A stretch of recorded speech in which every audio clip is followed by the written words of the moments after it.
Welcome to the Maximize Business Value Podcast. This podcast is brought to you by Mastery Partners, where our mission is to equip business owners to maximize business value so they can transition their business on their terms. Our mission was born from the lessons we've learned from over 100 business transactions, which fuels our desire to share our experiences and wisdom so you can succeed. Now here's your host, CEO of Mastery Partners, Tom Bronson.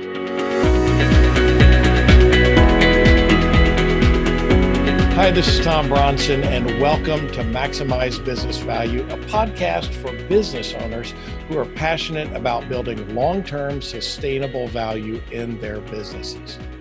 In this episode, I'd like to welcome our guest, Mike Rose, who is the CEO of Mojo Media Labs. Mojo Media Labs is a full-service digital marketing agency, which we'll talk more about in just a minute. The agency is a HubSpot partner and has been listed on the Inc. 5000 list of fastest growing companies and both the Forbes and Inc. list of best places to work. It's a mouthful. Mike is author of ROE Powers ROI, the ultimate way to think and communicate for ridiculous results. Mike and his wife, Nicole, are great friends of ours, and we enjoy some great wines together. In fact, Mike and I are in a number of different organizations together. We've been to church together, just lots of different ways that we've been able to interact. But we have so much that we want to cover today. I'm not sure we're going to make it all in one episode. We'll see what happens. So welcome to Maximize Business Value, Mike. Tell us about Mojo Media Labs. Hi, Tom. Hi, everybody. It's nice to be on. I've heard a lot about this podcast. I've listened to a lot of them and excited to be here. Mojo Media Labs. We find that a lot of our clients who come on board are not very confident in their digital strategy, their marketing strategy overall. And our objective is to not just help them to be confident with that, but to attract and connect with their ideal customers. We're seeing that business goals are more ambitious than ever, but random acts of marketing is not helping them accomplish those goals. So we launched Mojo, which is focused in both the sales and marketing campaigns designed to help you reach those goals. Random acts of marketing. I'm writing that down because that is a brilliant statement, because, by the way, I don't know if you're aware, but that's the way most businesses actually conduct their marketing efforts. And so that is a great phrase, random acts of marketing. That'll come up again. So what is your background and why did you and Nicole start Mojo? Yeah, so my background is not marketing. It's not sales.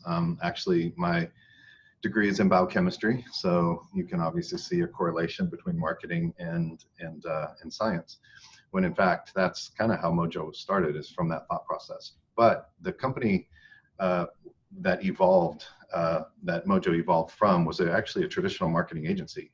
So we did a lot of traditional print, direct mail, promotional items, advertising specialty, those kind of things, and that company was doing very well. I didn't understand why or how a company could do well, be profitable, be on a good growth pattern, but yet I just wasn't passionate anymore about the business. So as a result, I found that, because of my science background and really wanted being more analytical, started a digital agency out of the traditional agency. And we were lucky enough to sell the traditional agency back in 2016.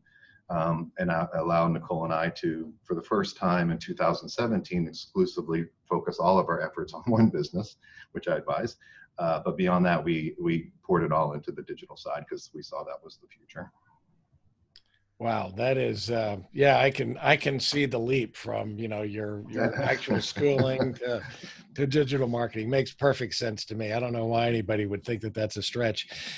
Before we talk about digital marketing specifically, though, tell us a little bit about your path to the Inc. 5000 list and also the best places to work list. Sure. It started with two things. One was an organization that I joined called Small Giants many years ago now, probably back in around 2010, maybe 2012. And it was through a book that I read, ironically called Small Giants. But Bo Burlingham wrote Small Giants back in 2000, I think 10 or so. And it really opened my eyes up to why culture is so important, and how there was a whole genre of other companies out there that thought like we thought, which is we wanted to build a great company with great people and enjoy the people we work with, and make money too. Money's never really been a big motivator for me, honestly. And then what really worked out well, and for me, is that my mentor was part of the Small Giants organization. It was a co-founder. So Paul Spiegelman co-founded the Small Giants organization with Bo, the author of the book. And that organization, the members of that organization, and Paul himself really pushed me on culture, on talent. And as a result, we just started down the path. And I have to, we did a lot of things wrong in the early days. We did not have a great culture. I think you can appreciate a great culture when you've had a bad one or you've been involved in a bad one. But since then, the culture has just improved year over year. I've taken many words of advice from people who I feel have great cultures. For example, stretching on talent in order to continue to surround yourself with great people, and then just provide them the tools and the resources and just get out of their way. So in changing your culture, and I have to tell you, I of course, as you know, I've been at Mojo many times for various things, and I think you guys just have an outstanding culture. What made you decide to apply for these awards? Yeah, so traditional agencies, digital agencies, whatever the agency kind of genre is or medium, awards is a big part of it. And we've never really subscribed to that, honestly. We've never really applied for awards. I feel like we produce great quality work. We produce great results for our clients.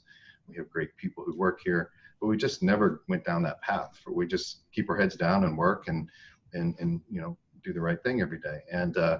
But in 2017, we were encouraged to apply for the American Marketing Association award here in the Dallas-Fort Worth area. So we applied in our category of business-to-business healthcare marketing, which is one project that we had going on at the time that was successful.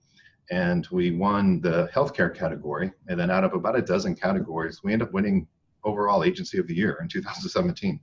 So that was kind of a wake-up call to us, like, maybe we have built something here. And that was really the first year that Nicole and I were really able to focus 100% of our time on the agency, having exited the other business.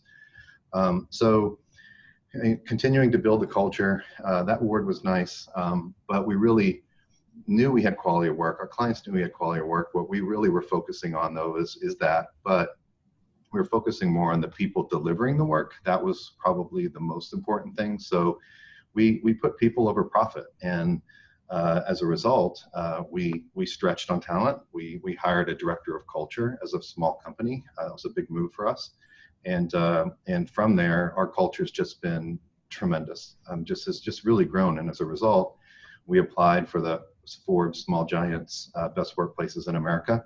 We did not get it the first time. We did not get it the second time.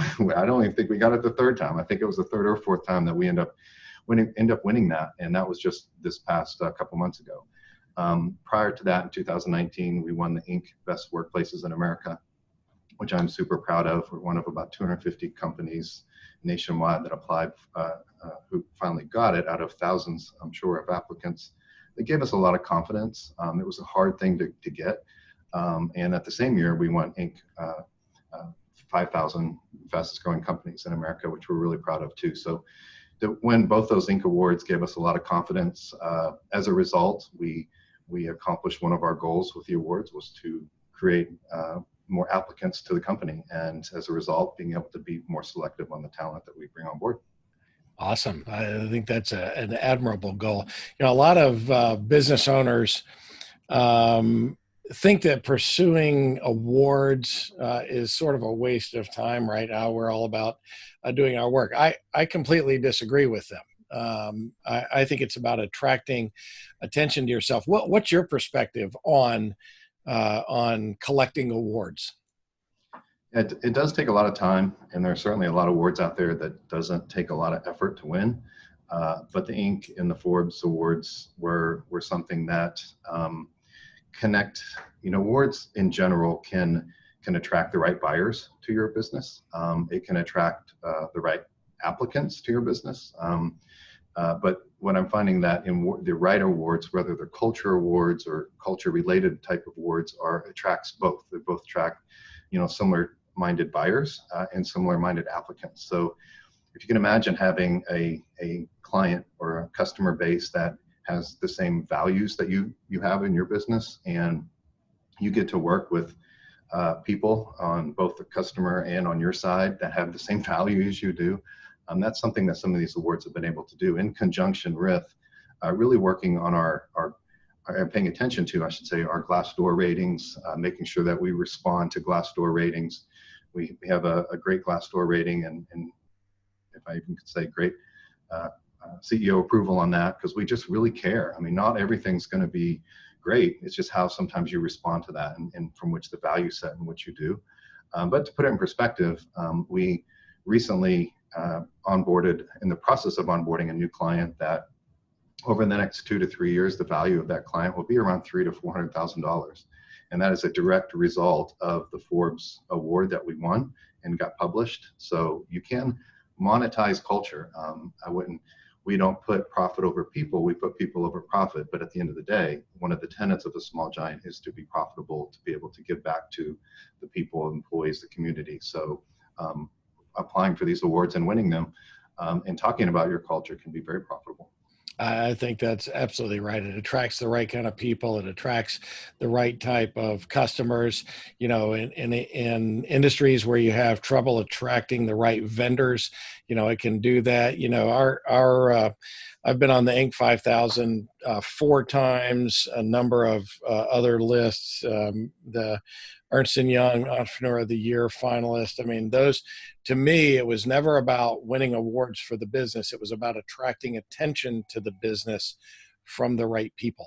And so I think you're absolutely right. So let's go and talk about marketing a little bit. I have a degree in marketing, where your degree is in something, way better than mine, but I have a degree in marketing. All right. And so, but I got it in the Stone Ages, when we used to talk about newspaper and magazines and television and radio to a certain extent, direct mail, that kind of thing. So marketing has evolved over the years, and in a way it left me behind, right?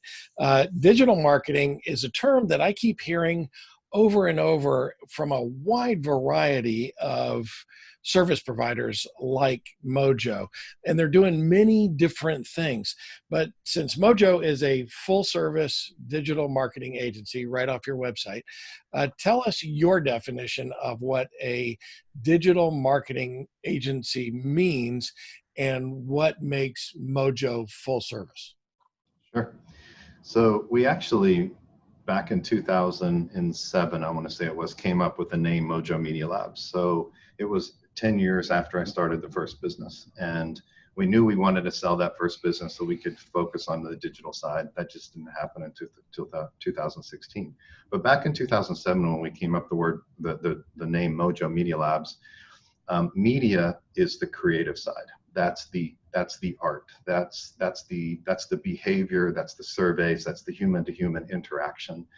Labs is the science. It's the logistical side. It's the data. It's the testing. It's the analytics. Whereas media is the insight from the analytics. The labs is the experimentation of what works, what doesn't work. So what we say is, when you mix both the media and the labs, or the art and the science, you create Mojo. So we want to create Mojo for our clients. But because our roots are in traditional, we don't abandon that. And things come full circle. And I think the objective overall with digital, many objectives, is to determine and discover more channels coming into your business beyond the traditional route, such as print or advertising or trade shows or coffees or lunches or dinners. I mean, it's a matter of opening up additional channels to your pipeline. And at the end of the day, trying to reduce that cost of customer acquisition, which can be done through the digital side, in order to understand how I can bring on and grow faster, more cost effectively, as well as constantly testing what messages works. Do you have a must-have product? Where is the aha moment in the experience funnel? Those kind of things, which is much easier to do when you're doing that online. Oh yeah. A/B testing, in the days of direct mail, takes a long time to get results, right? And we used to do that. Doing those kind of things digitally, I mean, you get almost instantaneous results. In fact, you and I were talking about that before this show and doing some different testing. So, but all right, so we've talked a little bit about digital media, and you've also mentioned traditional marketing. So digital marketing, traditional marketing. Do you think that digital marketing can completely replace traditional marketing, or can these kind of things work together in concert? I think it depends on your business, but they have to work in concert. And it's funny you say the word concert, because I really feel like it's an orchestration between marketing and sales, or between digital and traditional. But ultimately, it's about the mediums and the channels that you use. Some companies are very sales focused, sales minded. Some companies are very marketing minded. There's not a right or wrong. It just depends on your industry. Some industries can go very high tech. Some industries have to go very high touch. But whether it's traditional or digital, I think it's the blend of that high touch, high tech combination or balance. You can go high tech, low touch. Think of software as a service. You may need to go high touch, low tech, low digital if it's a professional services firm that's in the consulting space. So it's really understanding the blend of those two in testing the channels within those two to determine what is the most effective way to get new business in the pipeline, but then also how to nurture existing customers, existing clients, to grow the revenue that you can obtain from them, as well as grow the referrals that you could get from them as well.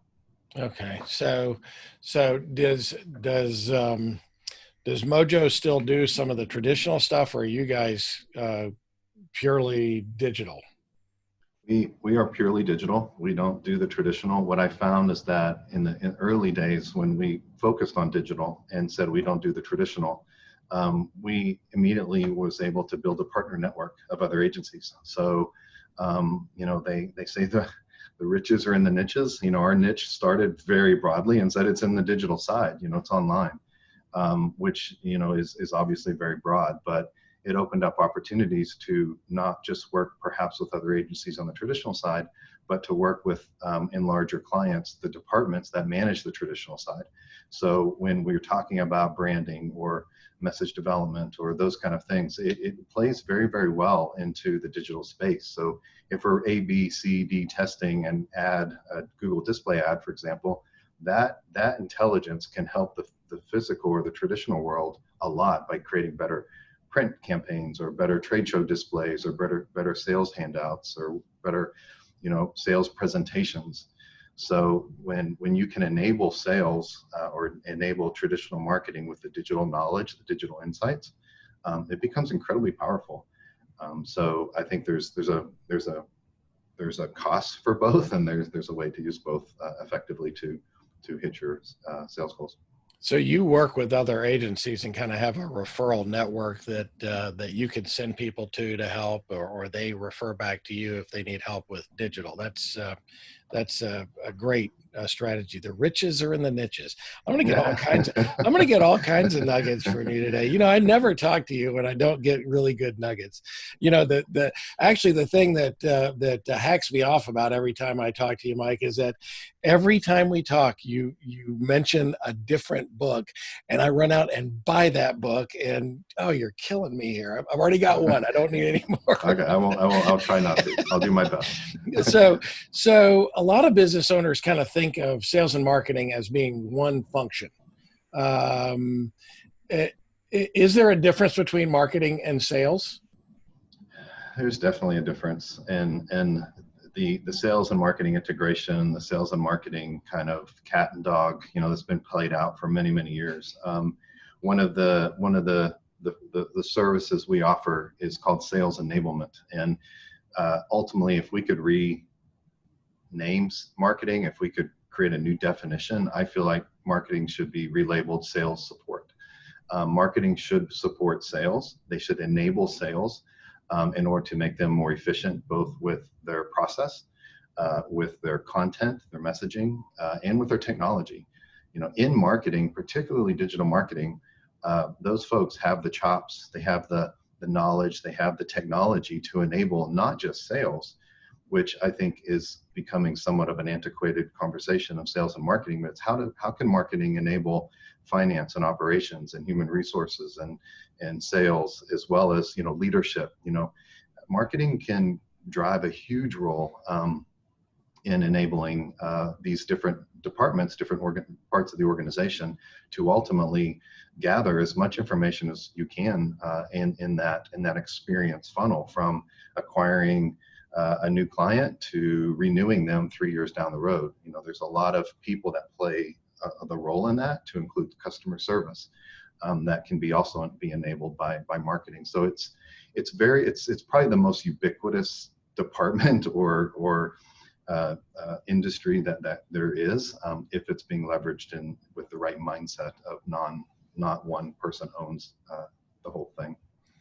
Well, that's interesting. Even in my own mind, where I'm very familiar with digital marketing, very familiar with traditional marketing, but even in my own mind, I'm always thinking, marketing's job is to provide leads to sales so that sales can go out and close deals. However, you're absolutely right. The part of the role of marketing is communication with your existing customers, and even in larger organizations, inner departments and things like that. I can't think of, in my last business, an area of our business that marketing didn't touch. And that's interesting. That's a great way, I think, to think about it. So many of our listeners are business owners who are passionate about maximizing their business value. So that's the name of the podcast, Maximize Business Value. How can digital marketing, or a solid digital marketing strategy, help business owners maximize value? Oh, so many ways. It just depends on how you define value. We used to say that Mojo increases your return on marketing investment, right? You're going to invest X, you're going to get Y. We hear a lot of non-fit prospects say, if I'm going to invest 100,000, I need to get 500,000 back. That's not, in my opinion, a proper use of marketing. Does marketing need to drive return on investment? Absolutely. But marketing can drive other areas of value for the business. For example, what if you were to reduce employee turnover rate? Does that increase value? What if you were to increase the awareness of the brand for when sales calls a prospect, they answer the phone and get a meeting set? How do you measure that return on investment or return on value? So if marketing has a seat at the table that understands and is creating campaigns and experiments aligned to the business objectives, then I think there's a lot of value that could be delivered. But I think too many times marketing is seen as an expense on the P&L, and not necessarily as how do we drive value with that expense beyond just getting bigger deals or more deals or deal velocity or whatever the case might be. What's the value of having a website that does 60% of the sales for you before they even talk to a salesperson? That's value. So if you're working with an agency, digital agency, that understands business objectives and how to align campaigns to goals and be able to have a seat at that strategic table, not the tactical table talking about email and all the vanity or other metrics that could be aligned that may not be aligned to the ultimate why or purpose or mission or values of the company, then I think it can be more commoditized and then seen more as an expense and not a value driver. Always drives me crazy when in bad times, usually the first place to get budget cuts is marketing. And That just always seemed to be counterintuitive to me. Maybe it's just me. I don't know. If you want in some cases, that might be the right thing to do, depending on who you're working with and the tactics they're taking. If it's not driving value, then it may make sense. A lot of the incumbents agencies we see, or clients that come to us, have been in difficult relationships. Let's just put it that way. So their confidence level's lower. And our objective is to be the last agency people work with. And that is really sometimes changing the thought process of what an agency can do for the value of the business. Oh, no kidding. That's great. I like that. So one last question before we take a break here. For business owners who are thinking about getting into digital marketing, who maybe are a little bit behind the curve on that, or maybe they have a digital agency and they're thinking about changing agency. What are the top things that they should be thinking about in terms of finding an agency that can help them in their business? Sure. I think there are three things. It's the common adage. It's people, process, and technology. Do you have the right people on the revenue team? We've started even getting away from talking about sales or marketing, if you will.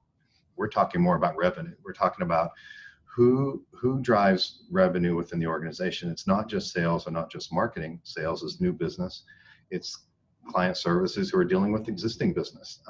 Revenue can come from many different areas. Channel is another big revenue driver. Partnerships is another big revenue driver.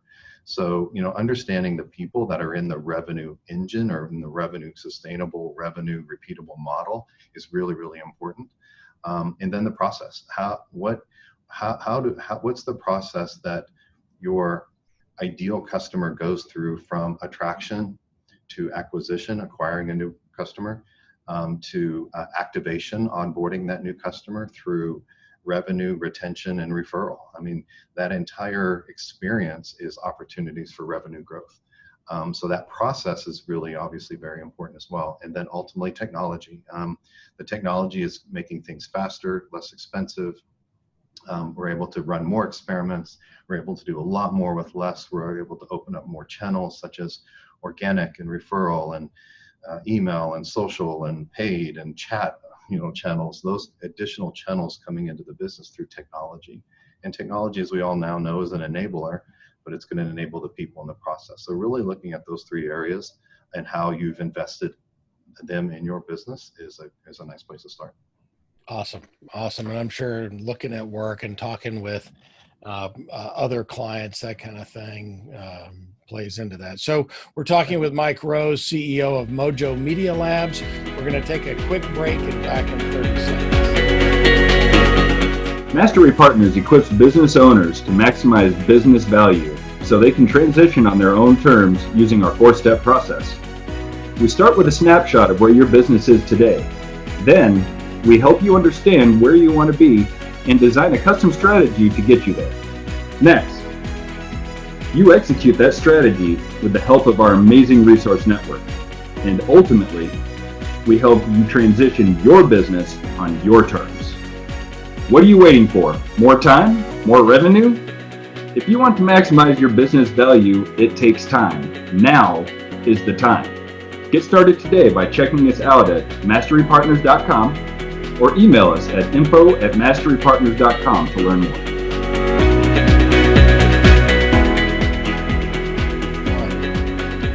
We're back with Mike Rose, and we're talking about how digital marketing helps maximize business value. But I'd like to switch gears for a moment and talk about your book, ROE Powers ROI, the ultimate way to think and communicate for ridiculous results. I wish I'd have been smarter to grab that before we got on here. I don't see it's here somewhere in my office. I should have had that so I could hold the darn thing up. I apologize. You told me what room it's sitting in. That's okay. Yeah. Well. So I have to tell you, Mike and I have been friends for a long time, and when we I really admired him for writing a book. And of course, as our listeners already know, my book, Maximize Business Value, came out this year. And Mike was a great mentor to me, and in fact wrote the foreword in my book. But I will tell you that when he gave me the book, I get lots of books. In fact, just sitting on my desk right now, here are the books that are waiting for me to read, right? And I get lots and lots of books from people because they know that I love to read. I love new ideas and all that. And I always promise, look, I'll get to it. I'll read it. But Mike gave me the book, and I fell behind. And I think it was months later, we were out to dinner with Mike and Nicole. Karen and I went out to dinner to one of our favorite little Italian places. And the subject of the book came up, and Nicole asked me a question, and I was overwhelmed with embarrassment that I hadn't read it yet, right? And I was like, oh man, I apologize. I know you gave it to me and I haven't read it. So I went home and I think that weekend I started reading the book. And I told Mike a story on this. A number of years ago, I was like the slowest reader on the planet. And it always bothered me because I like to read a lot and I love learning new ideas. And so I took a college course in speed reading so that I could ramp up my reading speed and comprehension. And it worked miracles. So I can read almost at maximum speed, 1,600 words a minute. But my natural reading speed is more like, 250 to 300 words a minute, which is very slow. But I have the ability to dial that up and down. If I'm reading something that I need to plow through, then I dial it up to 1,600 words a minute. But if I'm reading something that I really enjoy and I don't want to miss and I want to learn, then I really dial that back. So I told Mike, maybe the greatest compliment that I could give on the book is that I started reading it at 1,600 words a minute. But by the time I started really getting into kind of the meat of it, I dialed it way back, made notes in the margin. It is a brilliant book and should be on everybody's bookshelf. I love it. So give us just a quick overview of the book, ROE Powers ROI. Sure. So return on energy is a way to, it's a methodology to get the right people in the right seats to maximize your return on investment. Businesses are complicated, but when you really break it down, we find, what we've described in the book is there are three ways of thinking. There are three thinkers that comprise of any organization, regardless of complexity. The first thinker is the way one. I call the way one, the visionary, the chief vision officer. They're the ones who are thinking not just 3, 5, 10, 20 years down the road, but they're having to have a perception of everything going on around them at the same time. What are the objectives? What's the why? What's the purpose of the organization? And how do I communicate that to the second way of thinking, which is the way two, the strategic thinkers, the people who are creating the plans that are implementing the vision, the ones who are closer to the front line. They're the ones who may be in a division. They might be in sales or marketing or finance or operations. They're the ones who you put at the table, and if they could tell the story, and like we did with the red telephone as a child, hopefully it comes back around as what the purpose of the organization is. And then ultimately there's the way three thinkers. The way threes are the subject matter experts. They're the front line. They're the ones who are actually doing the work that is implementing the plans, that's creating the objectives. So in getting the right people in the right seats is making sure that if you are in a particular seat, that you are communicating and thinking and communicating in a particular way that connects with other people. So does everybody in a business fit into one of those three ways? That's probably one of the most common questions. And what I've discovered is that we all think way one, way two, way three. We bounce. It's what I call the mental triathlon. We're constantly jumping from one exercise to the next. We're strategic. We're visionary. We're high level. We're at the 50,000 feet, but we're also then jump into the weeds. We can see the big picture, and then we need to communicate the little picture. So it's a matter of understanding how you're thinking when you communicate, which is one of the biggest challenges in any business, and one of the biggest stress drivers, by the way, is communication or lack thereof, is understanding where somebody else is, where they are thinking. And from that perspective, it can empower a conversation to know, wait a second, we're in the weeds. We need to come back up to what's the purpose? Why are we doing this? And when you can anchor everything into a why or a purpose, then that becomes just more effective communications overall. And ultimately, people who are the subject matter experts are the ones who will be doing the work, who need to understand why they're doing what they're doing. And it's really up to the way to thinker, your strategic mind, your planning mind, to communicate that to somebody who'll be doing the work, or the expert, opposed to coming at it at a very high level, speaking very with the goals in mind. But understanding why you're doing what you're doing is important. But what some people just need is, what's the plan? Just tell me what to do, and that's another way to come across and communicate. So the way to is kind of the translation device. Is that what you're telling me? The way tos are the ones who are humming the song in their head every day. I got fools to the left of me and jokers to the right, right? I mean, that the way to is a gift. It's a gift of way of thinking that is the strategic mind. It's the one who can see the big picture. They can see all the little parts that's going to implement that big picture, and then put it all together. But most importantly, communicate it. So what I say is, a way one cannot communicate with a way three. The visionary cannot communicate with the SME on the ground, unless two things happen. One, they communicate through a qualified way two thinker, or they revert to way two thinking and communicate with the plan. This became apparent to me when I was writing the book. We won halfway through the year, we won a big deal. We hit our revenue goals in August for the year. I was excited. That was a great project. When I came into the company, I announced this project, and it was crickets. Very quiet. I didn't understand that. I was communicating from a different position. I was communicating from a way one thought process and the business objectives of the organization, and how it's going to drive our business forward with investments and everything else. But what everybody heard was, that's a lot of work. How are we going to do that? What am I going to do? And how is a planning question, and what is a doing question? I came from a position of why. And that day, though very frustrating, allowed me to kind of see things a little differently, and be able to now align why, how, what in the vision, strategy, and tactical order that now is easier to communicate. Wow. It's easy to think as the visionary who comes in with an announcement like that, and you get crickets. I just have the wrong people. Right on. And the reality is it could be the way the message is delivered. I mean, it's like communicating with your spouse or with your family or your children. It's you, if I'm hearing you correctly, then it's about kind of communicating with people how they're best communicated with.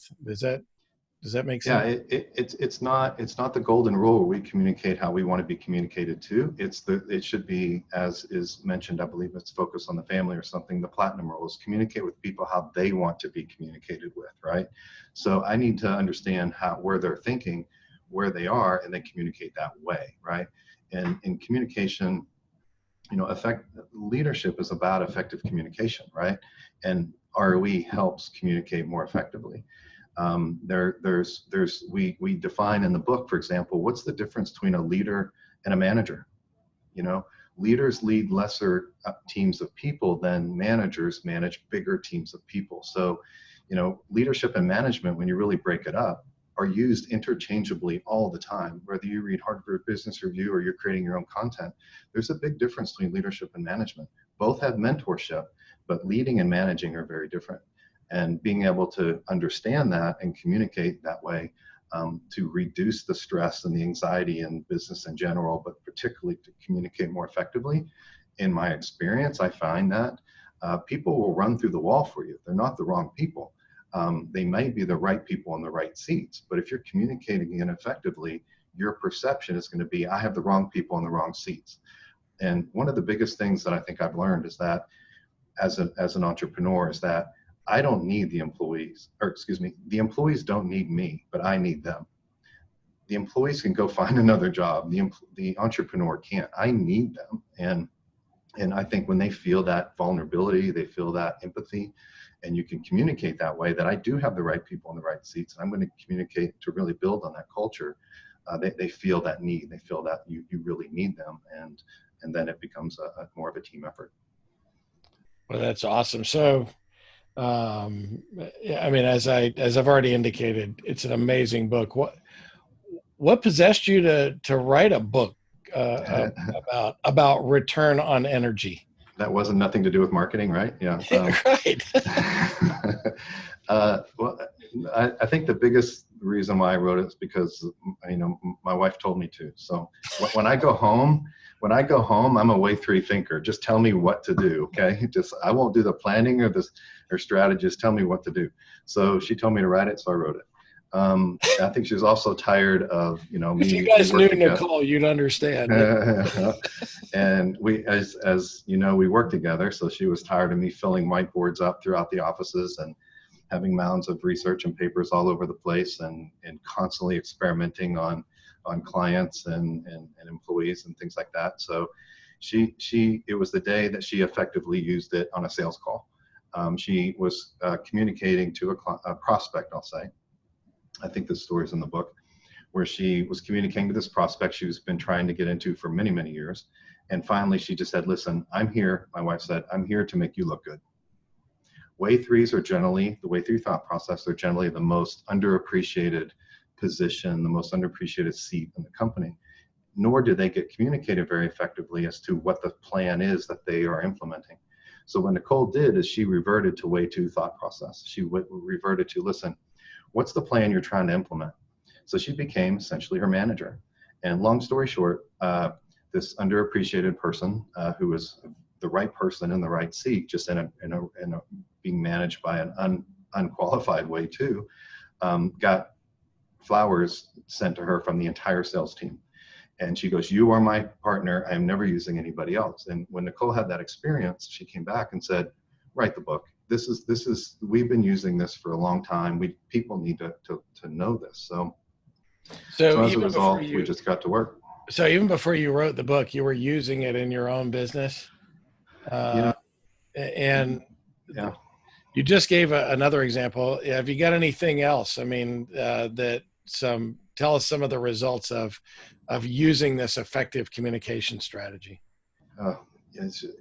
When it's like the arrow on the FedEx logo. If you have not seen that, Google FedEx logo, look between the E and the X, and you're going to see an arrow. Don't have time to get into that story, which is a fascinating story.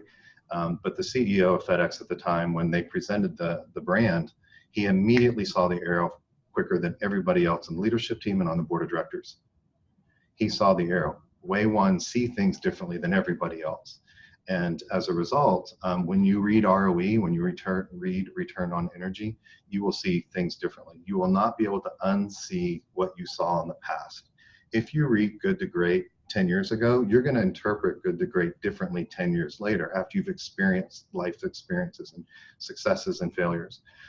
ROE helps define and decode the stuff that you're reading. When you read and get to understanding of ROE, when somebody's talking about leadership, you know they're talking about management. Or if they're talking about becoming a subject matter expert, then it's really about what plan are you implementing. So it becomes a decoder of sorts. It becomes a way to decipher and deeper understand some of the information that's being presented to you every single day, and then be able to use that for wherever you might need it in your particular career or business growth path at that particular time. Wow. Great stuff. Great stuff. I hope that our listeners will pick it up. In fact, because I was derelict in my responsibilities of having one to hold up, we will put a link to the book. Oh, there it is right there on our screen. We will put a link on our podcast this week and on our blog post. And so folks can go out there and get the book directly. So let's talk about how kind of ROE Powers ROI might work with some other things. You're also, since I know you so well, I know you're also a big fan of EOS, the Entrepreneurial Operating System, which, by the way, was the subject of our podcast last week. So you should go listen to that if you haven't done that. ROWE, or ROW, Results Only Work Environment, and The Great Game of Business, a framework for open book management. So you might be accused, and I know many CEOs, I've been there myself, are accused of, oh, you keep introducing new program after new program after new program. And so what typically happens in business is you find something, you latch onto it, you go introduce it, and then as it dies off, you go and replace it with something else. But what I've seen in Mojo is all of these things kind of working in concert with one another. You don't abandon the old, you just further it with the new. So, which is really kind of amazing. And you have a lot of respect from me, somebody who's owned 100 businesses, to be able to do that and make these things work together. So how have you successfully implemented all of these various things in your business, and how can they work effectively together? Sure. So that's actually a way one thought process, to go to a trade show or go to a conference and read a book, and then everybody else, waits with bated breath as you return back to the office, is to say, wait for it. Yep, there it is. There's a new methodology. Don't worry, stick around 6 months, there'll be another one, right? That's a way one thought process. And so what I've tried to do is try to hone that process down into more of a strategic thinking. There's a time and a place to think way one. There's a time and a place to do that, usually on annual meetings or quarterly strategic planning meetings, things like that. But a constant barrage of ideas, I think, is killing businesses every day. Set the plan, right or wrong. A plan, violently executed today is better than a great plan maybe executed tomorrow, right? So it's like, set the plan, have confidence in the plan, confidence in the people, give them the support they need to create the plans to ultimately deliver the results. So there's been a lot of ideas thrown around, let's just say, but ultimately what we wanted to do is be able to build a great culture, and we wanted to build a great culture that is profitable, and that just benefits everybody. So as a result, when we ran across Great Game or open book management methodology, I just fell in love with Jack Stack. I mean, Jack Stack is the developer of the Great Game of Business, CEO, chairman of SRC Holdings out of Springfield, Illinois. Runs about $1 billion business, combination of businesses up to $1 billion. And I'm proud to say, and a mentor. So Bo Burlingham, the author of Small Giants, co-wrote A Great Game of Business with Jack Stack. So Jack is the father of Great Game of Business, and though he would not say this, but I think also the father of open book management.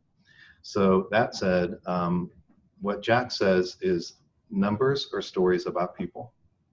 So what that got us thinking is that numbers and people, right? So how do we blend those together? People's the culture, numbers is the business.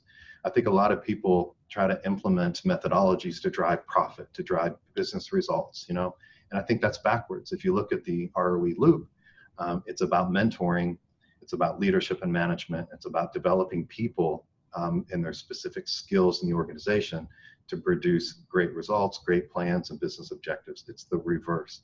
So when we implemented our construct of the Mojo model, it started with our values. We started on the people side, and after we developed our core values, we then still weren't where we needed to be, even though we brought on different culture type stuff, if you will, different flavors of the month, but until we really anchored our purpose, our mission, and our values, it was then that when we implemented open book management, which for those who may not know is a way to run a business where you are incredibly transparent with everybody in the company. So at Mojo, everybody knows all the numbers at Mojo down to net income. So I believe in how transparent you want to be as a business owner is how deep you go in your profit and loss statement. Some business owners will start and stop at gross sales.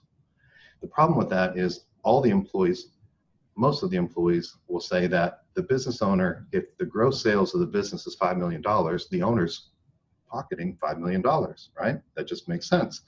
So financial literacy is such a big issue for us. We really want to attack it from a financial literacy perspective because kids are not being taught financial planning very well. Debt is a major issue in our society. And so we approach it from how do we teach everybody at Mojo how a business is run? How do we teach them how the business makes money, loses money? And as a result, we've opened up our books down to net income, or the very bottom line, for profit before tax. And everybody knows what drivers drive the success or maybe not success of the agency. And we've taken it a step further where everybody in the company has line item responsibility on the profit and loss statement. So every Monday at 11 a.m., though you may be a digital marketing strategist, or you might be a content creator of some sort, or you might be a salesperson, you have line item responsibility, whether you're managing general office expense or travel budget or the culture line item or sales and marketing line item. They forecast that number every week. So what they're doing is we set the plan for the year. Every week we come together, and these the folks are forecasting their number for the month. So week 1, your forecast might be a little off. Week 2, it's getting tighter. Week 3, it's getting more tight, but you're forecasting for the entire month. So as a result of this exercise, we've been able to get really good at forecasting, which I think a lot of businesses struggle with. So one of the ways we've been able to increase value is through open book management, taking words from Jack Stack, is to talk about the numbers, but talk about the story, the people behind those numbers. So every time somebody reports on a number, they report the story behind the number, which becomes an enormous conversation that you can have. And now Nicole and I aren't necessarily part of the open book management meetings. The business runs itself. So if somebody needs to buy something, somebody needs to travel somewhere, somebody needs another subscription for something, they go to that line item owner and ask, do we have this in the budget and can I get this? So it becomes a dialogue internally on how to operate the business from a financial literacy perspective. And so that was the second step after we created our values, but we still weren't hitting our stride with that. It wasn't until really we brought on ROE, or Results Only Work Environment, a methodology which we're certified in as an agency, where it allows work to be something you do, not someplace you go. So ROE is now about the people, and now open book management is about the numbers. So really blending those two together is a way for us to create how culture can be monetized, if you will. How there can be a return on culture, which is generally seen as marketing. It's seen as this non-tangible asset that's sitting out there that's not driving real business value. But we've been able to really define that through Results Only Work Environment, because Results Only Work Environment, if you go to Wikipedia and look up ROE, you'll see an explanation of it, but it's an accelerator to modern day work. So work becomes something you do, not someplace you go. All meetings are optional. You can work anywhere, any place, anytime. The 40-hour work week started when you had to be at an assembly line passing one thing down to the next person. In the thought industry, in the professional services, in certain areas where you can have ideas anywhere at any time, then it allows you to basically self-manage your own time. And we have just great stories on how ROE has impacted our business and our culture and our clients over the years, where we've been able to now take the story about the people and the numbers and put ideas behind it, and how that ties to traction, or the entrepreneur operating system, EOS, is that becomes our model, how we implement all of it together. Wow. I got to tell you, I mean, I just think it's brilliant. Until you and I got to know one another, I never really gave a lot of thought to how all these kind of things, because they're all brilliant in their own right? The Great Game is a brilliant book, and it's been out for 20 some odd years, right? Yeah. The ROE, Results Only Work Environment, Traction, which is where Gino Wickman explains entrepreneurial operating system. All these are brilliant things, But until I met you, I hadn't really seen a business that could work all of these in concert. And look, in addition to, for our listeners' sake, in addition to Mojo doing just great work for their clients, they are just an extremely well-run business. And so it's fun to have you on here talk about it. And my the word that I'm going to take from that, by the way, is violently executed. Violently executed. I like that. I talk about taking massive action all the time. There you go.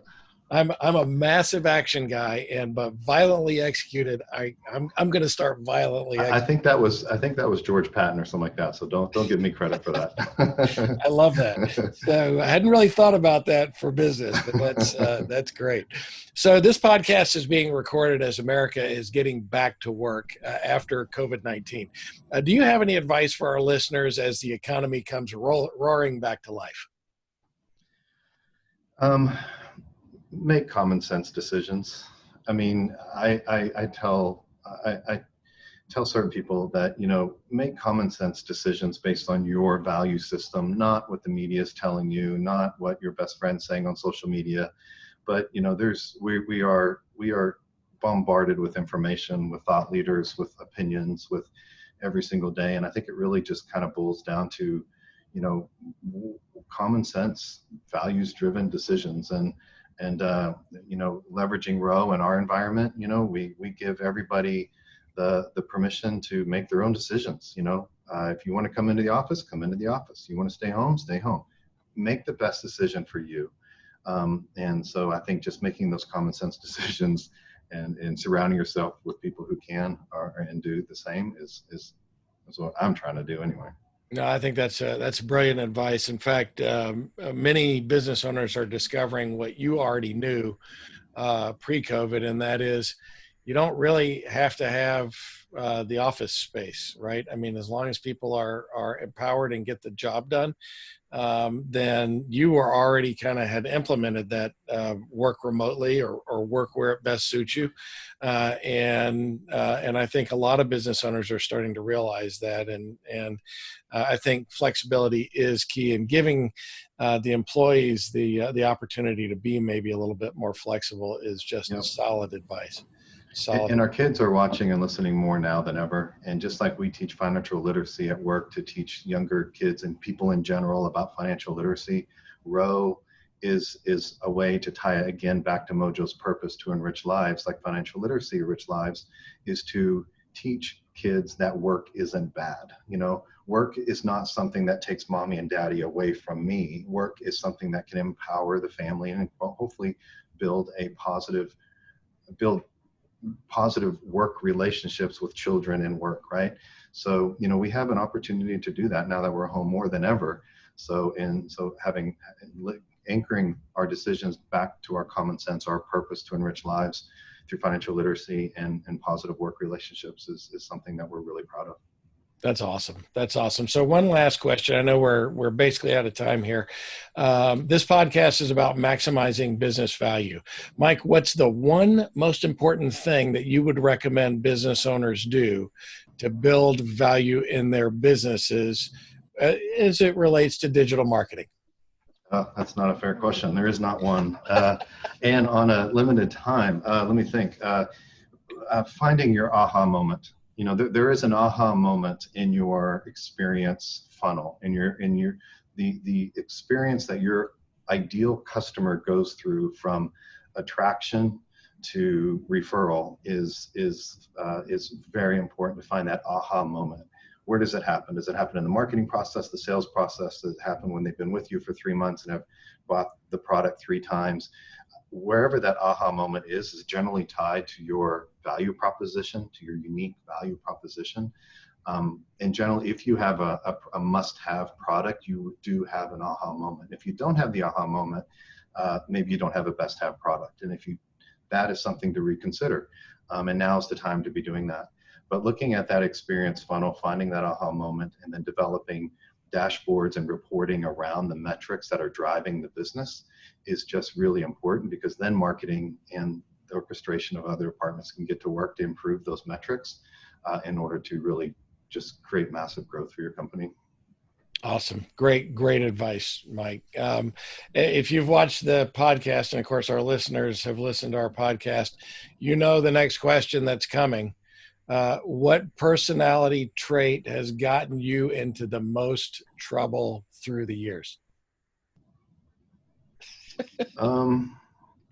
I'd like to go ask that question to Nicole. What personality trait does Mike have that's gotten him into the most trouble? I'm gonna spin that just a little bit and say what personality trait that has been most successful for me recently, and it's only been recently, and I say recently over the past 5 or 8 years, is being okay with mediocrity. Being okay with mediocrity doesn't mean you're settling for just okay. It means that you have to let people learn themselves on their own. Delegating and being okay with mediocrity, because not everything's going to be done like I'm going to do it. It's not going to be done perfectly.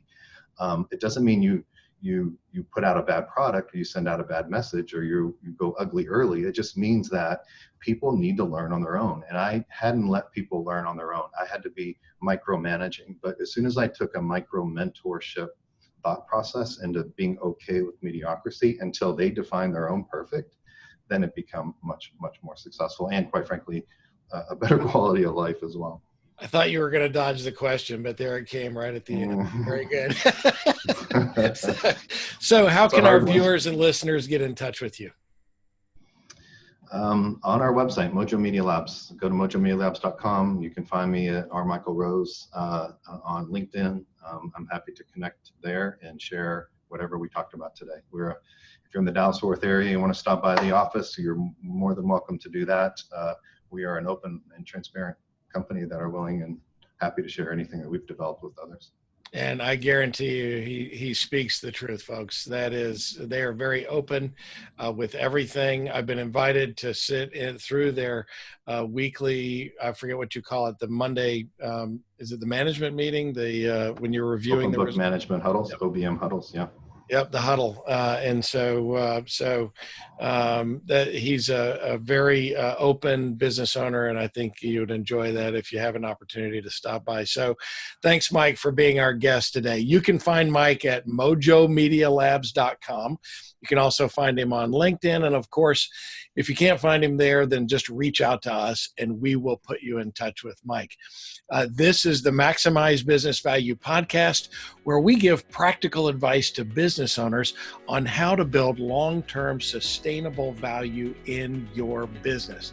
Be sure to tune in each week and follow us wherever you found this podcast, and add a comment. We love comments, and I promise you we respond to every single one of them.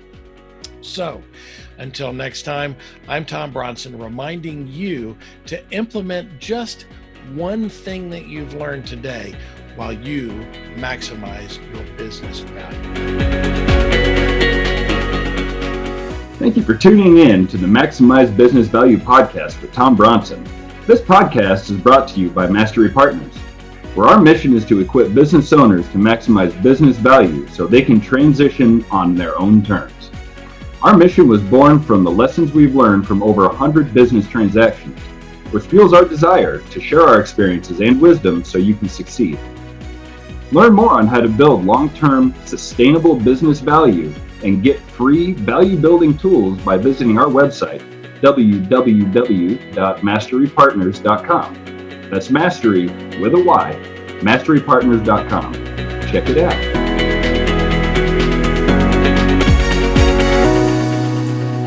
That was perfect. I wouldn't make any changes on that.